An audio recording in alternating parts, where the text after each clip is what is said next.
Tonight in West Springfield, upwards of 1,000 candles were lit to celebrate the lives of those affected by cancer.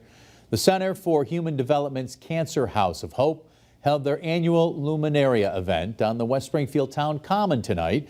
Western Mass News spoke with Program Director Margaret Toomey, who tells us what this event means to her. It's very, very heartwarming to see the outpouring of love and support that people give to those that are fighting cancer, going through their journey right now, those that have lost their battle. And also by lighting the candle, people who've lost loved ones are able to honor their memory.